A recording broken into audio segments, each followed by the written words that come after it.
In today's video, I'm going to teach you how to use Canva Presenter View for Zoom.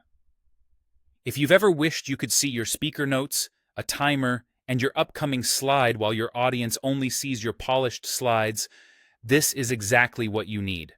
I'll walk you through the process step by step so you can present confidently without sharing anything you don't intend to. First, open your design in Canva. This can be a slide deck you've already created or a new one you're ready to present.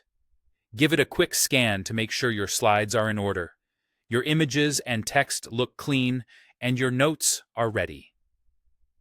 Presenter View really shines when your notes are clear and concise, because they appear right where you need them.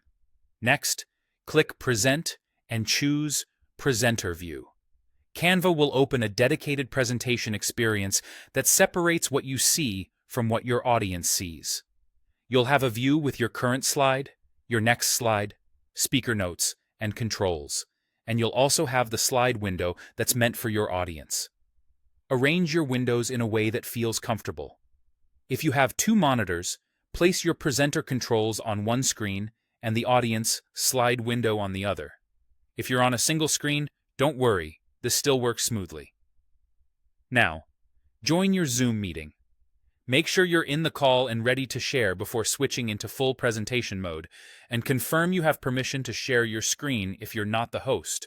It's helpful to tell your attendees you'll be sharing slides so they know what to expect.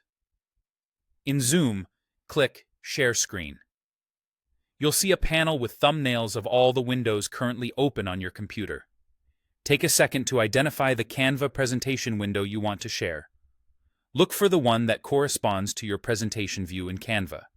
Select the Canva Presenter View window. This ensures Zoom captures the presentation correctly while you maintain control and can see your notes. Because Presenter View separates your audience's view from your private notes, your attendees will only see the slides themselves, not your notes or controls. Finally, click Share. Once you're live, use the on-screen controls or your keyboard's arrow keys to move forward and back. Keep your focus on the shared window for smooth transitions. If anyone mentions seeing your notes, stop sharing and choose the slide-only window instead. When you're finished, stop sharing in Zoom to return to the regular meeting view. That's all you need to present like a pro with Canva Presenter View in Zoom.